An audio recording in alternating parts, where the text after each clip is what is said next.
Explaining what happened in the Spygate saga is difficult because there are two different versions of the story. There's the Team Hillary version that the fake news media happily spread to harm President Trump's reputation, and then there's the truth. Team Hillary needed an official reason to open the FBI Operation Crossfire Hurricane so they could get a FISA warrant. And according to the New York Times, that reason was George Papadopoulos, not the Steele dossier. We need a reason to open Operation Crossfire Hurricane, even though Trump is innocent. Let's go after George Papadopoulos. Excellent. George Papadopoulos was a 28-year-old foreign policy advisor for the Trump campaign. In the Team Hillary version of the story, Papadopoulos first met Maltese professor Joseph Mifsud in Italy on March 14th of 2016. They met up again in London, where Mifsud introduced him to several Russians. Then, on April 26th of 2016, Mifsud told Papadopoulos that the Russians had dirt on Hillary in the form of thousands of emails. This was before the public knew about the DNC hack. A few weeks later, Papadopoulos got rip-roaring drunk and told Australian diplomat Alexander Downer about the Russians having emails and dirt on Hillary. Australian officials passed that information to their counterparts in America 2 months later when the leaked DNC emails were published online. And the FBI responded by launching Operation Crossfire Hurricane on July 31st of 2016.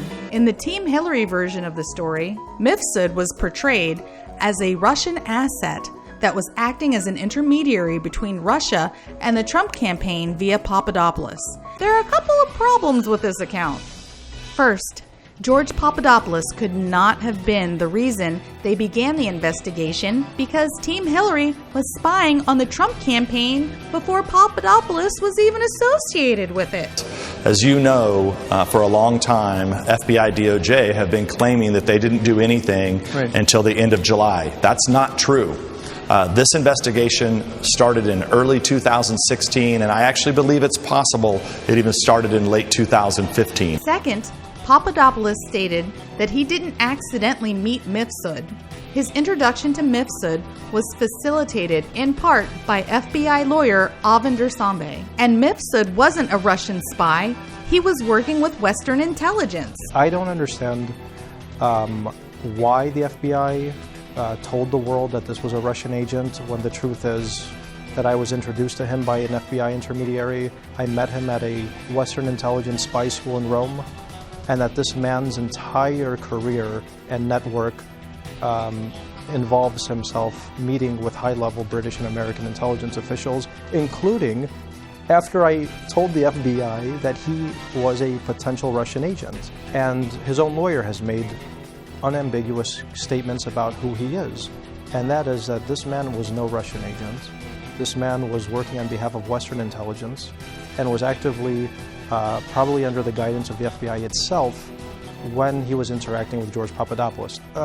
Even the FBI, in my meeting with them in December, where I asked them in a very naive way, why are you not arresting Joseph Mifsud? I told you a year ago that this man told me about Russian emails, and now I see pictures of him online with the UK's Foreign Minister Boris Johnson in London. Haven't you notified MI6, the MI5? And the FBI agents are laughing at me. It is impossible that Mifsud, Professor Mifsud, is a Russian asset. He was a former diplomat with the Malta government. He lived in Italy. He worked and taught FBI, trained FBI officials, and worked with FBI officials. Third, the meeting with Downer wasn't by chance either. Downer sought him out. He wasn't drunk, he only had one drink, and he believes that Downer and others were spying on him. April 15th, the Australian government reached out to me for the first time. April 26th, Joseph Mifsud tells me this information. May 2nd, I have the British government reaching out to me from this man Tobias Elwood, who was the number 2 at the British Ministry of Foreign Affairs, where he wants to have a conversation with me and get to know me a little bit. May 4th, I'm contacted by 2 officials of the DIA at the U.S. Embassy in London named Gregory Baker and Terence Dudley. And then I meet on May 10th this Australian diplomat, Alexander Downer, who I testified under oath to Congress and told the FBI and Bob Mueller that I felt he was spying on me and recording my conversation. So there was never a situation where Papadopoulos was working with the Russians to try to affect the 2016 election. This was all a setup. But Team Hillary had a problem. Papadopoulos didn't spread the information about the Russians having Hillary's emails around the Trump campaign like they hoped he would. And in response, Team Hillary sent several spies to try and get Papadopoulos to admit he was in league with the Russians. And these were spies, not informants, because informants are people inside of an organization. Spies are outsiders, and these people definitely were not part of the Trump campaign. We are sending spies into the Trump campaign. The best of the best. No one will ever see them coming. Azra, Honey Trap Turk, and Stephen Halper, whose code name is The Walrus.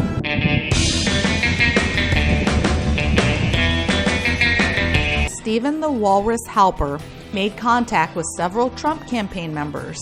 The first was Trump campaign foreign policy advisor Carter Page on July 11th of 2016, which was weeks before Crossfire Hurricane officially opened. Next was National Co-Chairman Sam Clovis, and finally, George Papadopoulos on September 2nd of 2016. The Walrus offered to pay Papadopoulos $3,000 to write a paper for him, but first, Papadopoulos would have to meet his assistant, Azra Honey Trap Turk, in mid-September of 2016.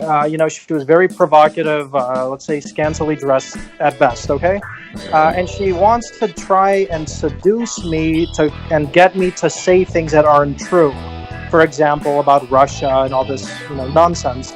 I basically say, okay, I don't know what you're talking about. The next day, he met with the Walrus. I had no idea who Stephen Halper was until he emailed me out of the blue on, I think, September 2nd, 2016, where he wanted to basically pay me to hear my thoughts. He says, I want to meet with you. So we meet over drinks, and he pulls his phone out. So right away, I think this guy's doing something that he shouldn't be doing. And he tells me, George, it's obviously, in your interest to be working with Russia, to hack emails, and that the Russians are helping you, and that you're complicit in this conspiracy. Isn't that right, George?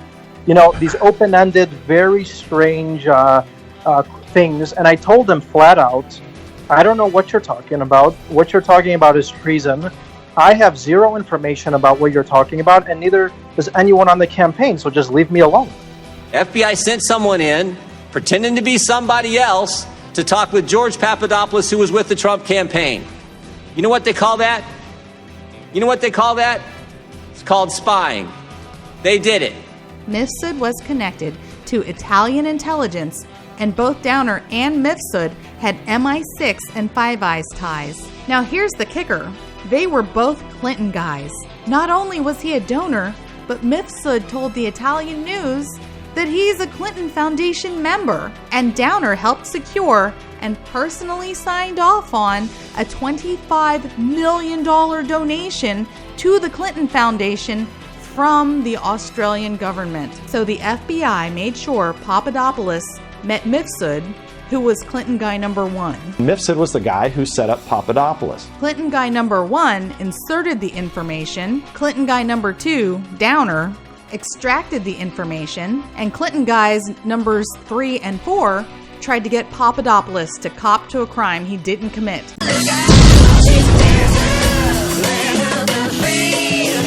Hey guys, thanks for watching. If you like this video, subscribe, give it a thumbs up, and please share it. You can help us continue to fight in the war against disinformation by donating at paypal.me/rightleftofcenter and at subscribestar.com/rightleftofcenter. I'm Right from Right Left of Center, and if you're watching, you're probably right too.